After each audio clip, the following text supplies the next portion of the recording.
Hello दोस्तों, आपका स्वागत है हमारे यूट्यूब चैनल मेकी पर।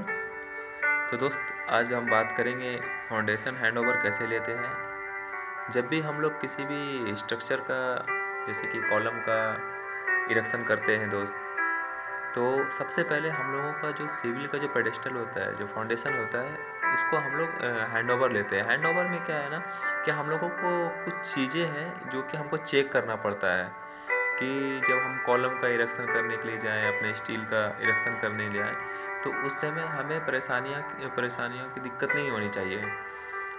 ये जो इंस्पेक्शन है, ये बिफोर कास्टिंग भी होना चाहिए और आफ्टर कास्टिंग भी होना चाहिए, जब हमारा फाउंडेशन रेडी हो जाए। तो इसमें कुछ पॉइंट है, जैसे कि हम लोगों को क्या क्या इंस्पेक्शन करना चाहिए अपना फाउंडेशन में। तो सबसे पहले की साइज, फाउंडेशन का साइज़ क्या है। 1x1 मीटर है, 1x2 मीटर है, 1.5 मीटर है, कुछ भी जो साइज़ आपको ड्राइंग में दिया रहेगा, आपको उस हिसाब से साइज़ चेक करना है। सेकंड चीज़ है नंबर ऑफ फाउंडेशन बोल्ट, कि उस फाउंडेशन में कितने बोल्ट यूज हो रहे हैं, कितने बोल्ट लग रहे हैं। 4 बोल्ट हैं, 6 हैं, 8 हैं। ओरिएंटेशन मतलब डायरेक्शन, कि जो ओरिएंटेशन में वो बोल्ट ड्राइंग में दिया है उस ओरिएंटेशन पर लगा है कि नहीं, उस डायरेक्शन में है या नहीं। जैसे कि अगर हमारा बोल्ट नॉर्थ डायरेक्शन में दिया है और हमने गलती से उसको ईस्ट में लगा दिया है, तो फिर हमें प्रॉब्लम होगा। बोल्ट के बीच की दूरी, डायगोनल बोल्ट, एक दूसरे बोल्ट के बीच का डायगोनल को चेक करना है। फिर लेवल और उसका डायरेक्शन मतलब कोऑर्डिनेट की बात कर रहे हैं हम लोग, कोऑर्डिनेट, जिसमें कि हम लोग नॉर्थ और ईस्ट डायरेक्शन चेक करते हैं। तो हम बात करेंगे पहले डायरेक्शन की, कि डायरेक्शन जो होता है, जो कोऑर्डिनेट होता है, कोऑर्डिनेट हम लोग कैसे चेक करते हैं, कोऑर्डिनेट कैसे निकालते हैं, कोऑर्डिनेट का क्या महत्व है। तो हम लोग देखते हैं कि जो भी हमें ड्राइंग मिलता है, जो कंस्ट्रक्शन में काम करते हैं, जैसे कि आप ऑयल एंड रिफाइनरी में काम कर रहे हो, आप थर्मल पावर प्लांट में काम कर रहे हो, तो जो आपको ड्राइंग रहेगा वो आपको नॉर्थ डायरेक्शन के अगेंस्ट में वो ड्राइंग दिया रहता है। नॉर्थ डायरेक्शन के अगेंस्ट का मतलब है कि आप जब खड़े हो रहे हैं ड्राइंग लेकर के, तो आपका फेस नॉर्थ की तरफ होना चाहिए, ठीक है। और एक्चुअली में ड्राइंग में मेंशन क्या रहता है, कभी कभी क्या किसी साइट पर ऐसा होता है कि नॉर्थ से 20 डिग्री, नॉर्थ से 30 डिग्री, जो भी समथिंग है, लेकिन मैक्सिमम जो आपको ड्राइंग रहेगा वो आपको नॉर्थ डायरेक्शन पर रहेगा। तो हम जानते हैं कि नॉर्थ में जब हम फेस हमारा खड़ा रहेंगे और राइट हैंड साइड पर हमारा ईस्ट रहता है। तो हम आपको एक एग्जांपल दिखाने जा रहे हैं। इसमें आपको 6 फाउंडेशन दिखाया गया है, 6 फाउंडेशन दिखाया है। फाउंडेशन ए में आपको कोऑर्डिनेट दिखाया है, जिसमें कि आपको 1000.5 नॉर्थ है, नॉर्थिंग, 750.25 ईस्टिंग है। अगर हम नॉर्थिंग और ईस्टिंग चेक करेंगे डी का, तो कैसे पता चलेगा कि मुझे डी फाउंडेशन का नॉर्थ और ईस्ट क्या है। मुझे तो पता है सिर्फ ए का क्या है।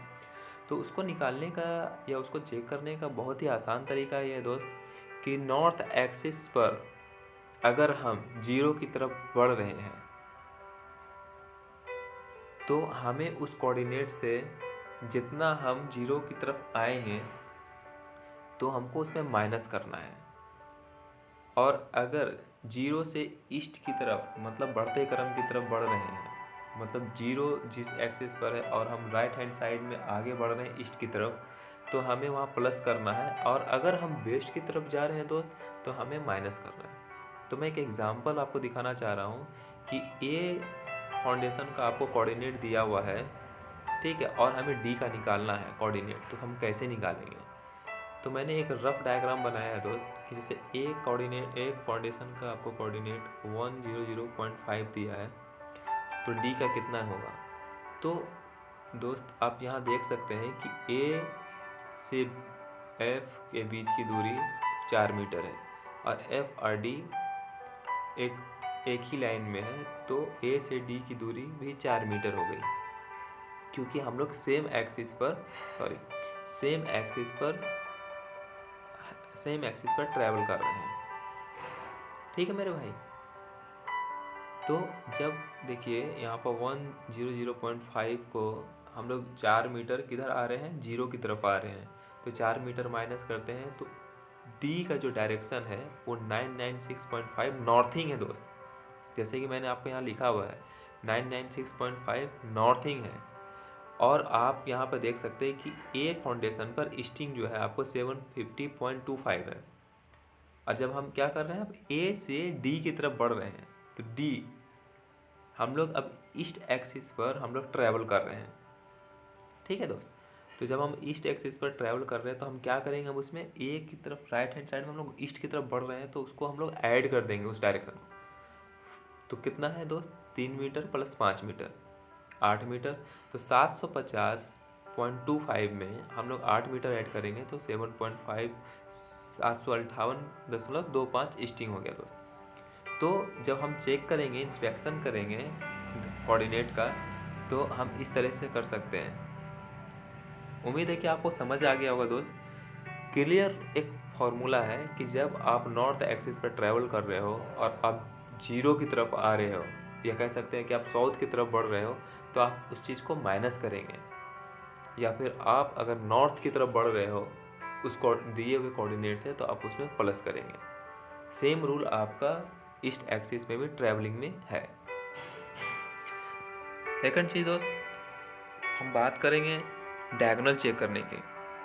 तो डायगोनल हम लोग जानते हैं दोस्त कि हम लोग जब भी किसी भी चीज़ का डायगोनल चेक करते हैं, जैसे कि आपको यहाँ पे 6 फाउंडेशन बोल्ट दिया हुआ है, ये जो ग्रीन कलर बॉक्स में है वो आपका फाउंडेशन है, और इस इनसाइड में जो 1 2 3 4 5 6 है वो आपको बोल्ट दर्शाया है दोस्त, फाउंडेशन बोल्ट।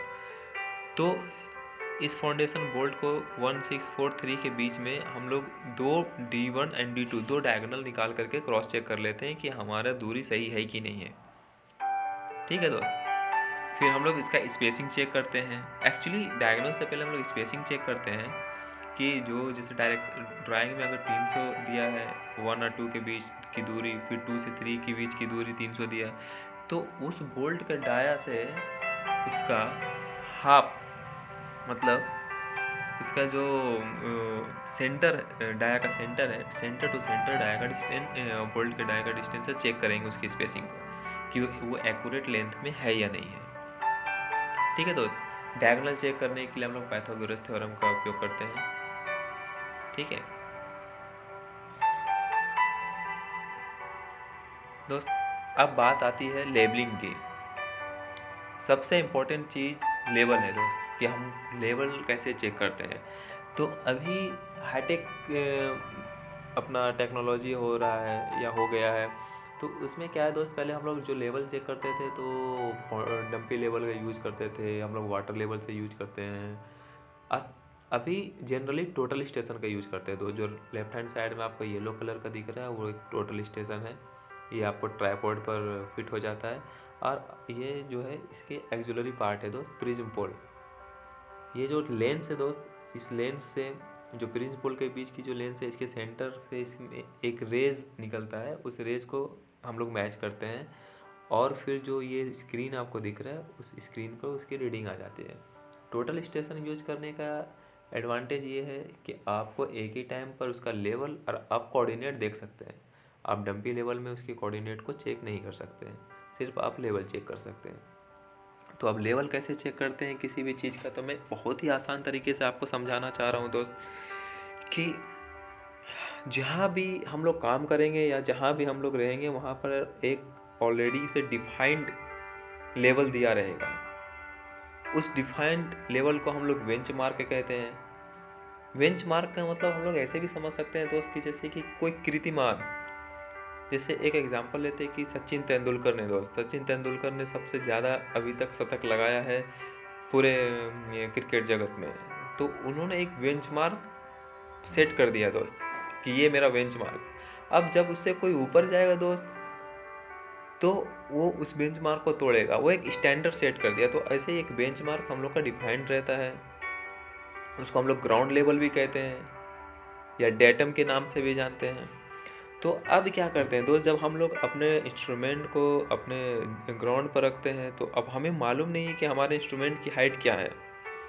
तो जब हम बेंचमार्क यूज कर रहे हैं दोस्त, बेंचमार्क के ऊपर हम लोग एक ट्रैप लेवलिंग स्टाफ या स्केल, जो भी चीज़ हो, स्केल हम लोग रखते हैं और उस इंस्ट्रूमेंट से उस स्केल की रीडिंग को देखते हैं। तो जैसे इस ड्राइंग में दिखाया गया left hand side back side पर, पहले इसको बैक साइड कहते हैं, कि कितने हैं, दो दिखा रहे हैं स्केल पर आपकी रीडिंग। तो वो 2 मतलब है कि आपके जो डंपी लेवल है दोस्त, वो डंपी लेवल का हाइट 2 मीटर हो है।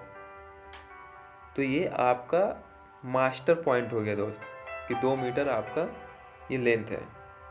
अब जब हमको किसी भी फाउंडेशन का हाइट चेक करना है कि हमारा फाउंडेशन उस बेंच मार्क से कितना ऊपर या फिर कितना नीचे है, तो हम क्या करते हैं दोस्त, वो लेवलिंग स्टाफ उठा करके हम उस फाउंडेशन पर रखते हैं जिस फाउंडेशन का हमको लेवल चेक करना है, और फिर उस डंपी लेवल से उस स्केल को देखते हैं जहाँ हमारा जिस फाउंडेशन पर हमारा स्केल है। तो इस फाउंडेशन पर इस ड्राइंग में दिखाया गया है कि दोस्त कि 1.5 मीटर दिखा रहा है। तो 1.5 मीटर है, तो अब कैसे पता चलेगा कि ये मेरा 1.5 है, तो ये हमारा फाउंडेशन बेंचमार्क से ऊपर है या फिर हमारा नीचे है। तो दोस्त, तो हमारा एक फॉर्मूला है एक्चुअल रीडिंग का, ट्रांसफ़र हाइट, मतलब जो बैक साइड का जो हाइट है 2 और जो फोर्थ साइड का जो हाइट है 1.5 को माइनस कर देते हैं। तो हमारा 0.5 क्या है, प्लस में है। तो प्लस में है तो मतलब कि हमारा फाउंडेशन बेंचमार्क से 0.5 मीटर ऊपर है। समझ गए दोस्त। अब जैसे कि फाउंडेशन को मैं और जैसे फाउंडेशन और ऊपर रहता तो क्या होता है, ये स्केल का रीडिंग वो नीचे होता दोस्त। अगर मैं स्केल ये फाउंडेशन को अप करूँ, आप इमेजिन करो कि फाउंडेशन को मैं उठा रहा हूँ, तो स्केल का रीडिंग क्या होगा, वो नीचे आएगा, वो 1 पर आ जाएगा, 0.5 पर आ जाएगा। तो मतलब कि हमारा बेंचमार्क से फाउंडेशन का डिफरेंस क्या होगा, वो बढ़ता रहेगा। अगर जैसे कि अब 0.5 पर आ गया तो 2 में से 0.5 करेंगे तो 1.5 हो जाएगा, मतलब बेंचमार्क से फाउंडेशन का दूरी 1.5 मीटर है। अब जैसे फाउंडेशन को हम लोग नीचे करते हैं, सपोज दैट मैं नीचे कर रहा हूँ, तो स्केल की रीडिंग क्या होगी, ऊपर की तरफ दिखाएगी, 2 दिखाएगा या फिर 2.5 दिखा सकता है, जो भी हो। ठीक है दोस्त, सपोज दैट 2.5 दिखा रहा है, तो क्या है, 2 में से जब 2.5 को करेंगे तो -0.5, मतलब कि बेंच मार्क से हमारा फाउंडेशन क्या है, नीचे है। मतलब जो हमारा डिफाइंड एलिवेशन दिया हुआ है, जो हमारा डिफाइंड एलिवेशन है, उस डिफाइंड एलिवेशन से हमारा फाउंडेशन क्या है, माइनस में है। ठीक है दोस्त, उम्मीद करता हूँ कि आप सभी भाइयों को ये वीडियो पसंद आया हो, जो मैंने बताने की कोशिश की है वो आपको समझ में आया हो। तो अगर वीडियो पसंद आया है तो प्लीज़ सब्सक्राइब करें, लाइक करें, शेयर करें और सपोर्ट करें, और कमेंट बिल्कुल करें, फीडबैक ज़रूर दें। और आप लोगों को बहुत बहुत धन्यवाद इस वीडियो में बने रहने के लिए।